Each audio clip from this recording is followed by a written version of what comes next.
Hey everyone, welcome back to another video. Today we'll be ranking the films of Terrence Malick. So this is a director that I'm very up and down with. There's a few of his films that I love, there's a few that I think are just okay, and then there's a couple that I think are just terrible. So he's got a pretty even mix across the board for me. I think he's got a unique style, definitely, and a style that's definitely evolved throughout the years, throughout his 9 films. He has huge gaps between some of his films. There's like a 20-year gap between Days of Heaven and The Thin Red Line. And he's also working on another film at the moment, which I don't know when it's coming out, but it's been in the editing for at least 5 years, I think. So he's been spending a long time on his new film, but that would be interesting to see when it does come out.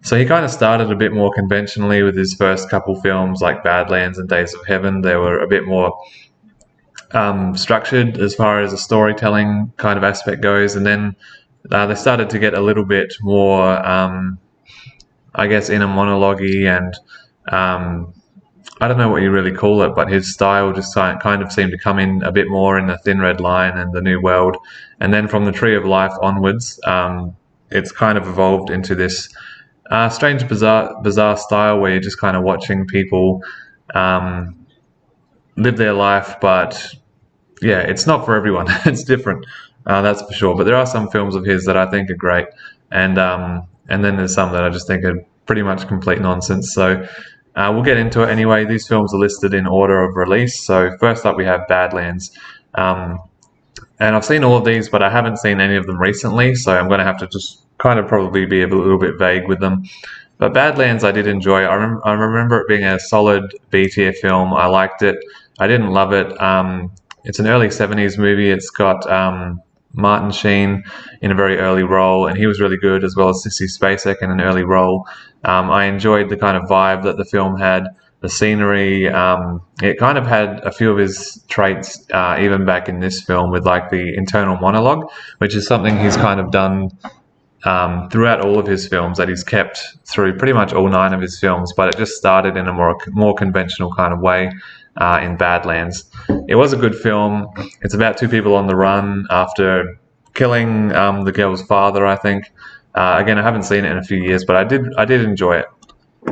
So next up we have Days of Heaven, which is another one he did in the 70s. This is a really solid film. It's one I want to watch again because I think it might go up. But at the moment I'd put it at the top of the B tier. I think it's a solid film. I think it's possibly an A tier film even, but again, I have to watch it again. The visuals are incredible in this film. I think what he did in Badlands was a bit more rough compared to what was kind of, I guess, more perfected in this film, where just like in a visual style, because the first film he made didn't really have, I guess, those standout shots that just stick in your head. Days of Heaven is filled with shots that just like are beautiful and they just stick with you. The music's great, the performances are great, and it's kind of another one that's driven by an inner monologue of the young sister of one of the main characters, who is telling the story from her perspective. But it's a good movie, great soundtrack, great performances, great visuals, and yeah, it's one of his better films in my opinion. I do really like it. Again, it could be an A tier film, but for me right now it's a solid B tier, and I do like the B tier films, so it's still a good movie. Then we got a 20-year gap between that film and The Thin Red Line, which came out in 1998, and it's his big epic war film, and it's an excellent film. It's easily my favorite of his movies. I love The Thin Red Line. Again, it's one I've only seen once. I do have it on Blu-ray, and I plan on watching it again soon. It's got a large ensemble cast of characters, but it's a little less unconventional, because we don't just focus on like one particular plot and story and thing happening in the war. It's more about, again, the internal war and monologue that's going on between these people who are fighting this war, and they want to be home with their loved ones, and it's just the horrors that they're facing along this journey. But it's a film that's filled with beautiful imagery and scenery. I believe a lot of it was shot in the Daintree rainforest up in Queensland, which I've been to a few times, and it's an amazing place, and just to see it here looks beautiful.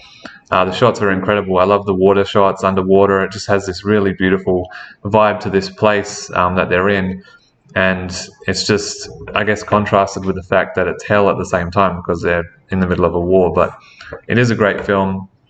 A lot of huge actors who may have not been as big at the time were in this movie, who went on to be bigger. But yeah, it's just filled with a great cast of characters who even have just small roles, like Adrian Brody, George Clooney. Their roles were cut significantly, so they're only in the film a little bit. But it kind of seems to focus on like Sean Penn and Nick Nolte and Jim Caviezel quite a lot as well. But yeah, it's a great film. Great soundtrack as well. I think Hans Zimmer did the soundtrack. Next up, we have The New World. I really like this movie. This one is an A tier for me. Another one that I have on Blu-ray. I think this is one of his better films. I watched the extended cut, which is quite long. I actually want to check out the theatrical cut because I think I might enjoy it more, being a little bit shorter, because I thought it dragged a little bit in the third act of the film when they come back to England, I think it is. But this movie is another one that looks fantastic. Like pretty much all of his films look great. They have a fantastic naturalistic visual style where you're always out in nature and experiencing the natural world and animal life that comes with it as well. And this film has tons of that. You got great performances from Colin Farrell and Christian Bale, as well as the young girl who plays pretty much Pocahontas's character. I'm not sure what her name is, but again, it's another visually perfect film. Great music, great cast. I think it's a little overlong and boring in some parts, but that might have just been the extended cut. Yeah, I really enjoyed it, and I have this one, the Criterion Blu-ray for that one. It's actually one of the most expensive Blu-rays I've bought, but it's a really good film. Next up, we have The Tree of Life, and this is one, it's funny because I remember watching this and thinking, wow, that was really good. But it just kind of stuck in my head over time and just stayed there, and I kept liking it more the more I thought about it. So I probably would have put it in the A tier originally, but it's definitely an S tier film, I think, for me. And it's another one I have on Blu-ray and I have to come back to. But yeah, I really love this film and just the vibe of it. This is kind of the turning point, I think, where he took his style and went a bit more in depth with it and a little bit more maybe art housey, you could say. I don't know what the word is really for it, but he really kind of leaned into it on his next three films after this. But I think The Tree of Life had a good blend of it without it being too far gone, which is what he kind of did with his next few films. But yeah, it's a really epic story, big scope story, because it's kind of telling someone's life and their flashbacks to their childhood, as well as kind of creation and everything. So we're going back and forth a lot, but it's a really good movie, very emotional, great performances, great visuals, great soundtrack. I love the film, and it's a very meditative kind of movie as well, but I really enjoy it. It's not everyone's cup of tea. There's going to be people who watch this and just get bored out of their mind by it, which is understandable because if you're used to just kind of mainstream, blockbusters and stuff like that, you're not going to like this kind of movie. It's kind of something you have to be open to the experience of and just seeing something different that's not, big CGI gun fests, explosions, and just constant kind of loud entertainment, because it's not like that. It's a much more realistic kind of film that just feels real. So that's, The Tree of Life. It's a great film. His next three films I'm not a fan of at all. Like, I feel like he kind of took the style he started and went harder into with The Tree of Life and just expanded it to the point of no return pretty much, because these three films I don't like at all. To the Wonder, I'll put in a D tier. Knight of Cups, I'll put in a D tier as well. I just didn't like them at all, really. While I was watching them, I didn't hate the experience, but there was just nothing to them that kept me interested, really. They're almost F tier films. In fact, I'd put Song to Song in the F tier. I think that's the first Malick film I watched, and I was just like, what the hell is this? I don't like Song to Song at all. I thought it was just a complete failure. But all three of these films, it's pretty much just focusing on random, sad, depressed people walking around, spinning around, dancing, being lonely, being bored, walking around the city, walking around a playing field, thinking, having their internal monologues brought out. Kind of like, what he did beforehand in his earlier films, but just with no direction at all. And I've heard a lot of interviews with these actors who were in these films just saying, like, there was no story, there was no script. There was a script, but we didn't follow it, and we're just kind of told to just make things up. So it kind of feels like that when you're watching them as well. There's just no purpose to them almost. They're just very dull, very boring films. And this is coming from someone who really likes The Tree of Life. And, you know, if you don't like The Tree of Life, you're going to hate these three films. They're just, like me personally, I just could not get into them. I tried to have an open mind, but they're just not for me personally. And I know there are people who do like them, but generally they're considered his worst films. And it's easy to see why. So moving on to his most recently released film, It's a Hidden Life. And this film kind of winds things back a bit. It gives us more of a traditional story to follow, as well as giving us what, you know, his last three films gave us with those internal monologues and just the visual style as well. But this film definitely reels it back into a more mainstream film. And for me, it's a B tier. I'll put it between Days of Heaven and Badlands because I did enjoy this film quite a bit. The visuals are incredible in this film. Like the scenery in this big landscape where it's just lush kind of rolling hills, it just looks perfect. Like you just want to be there.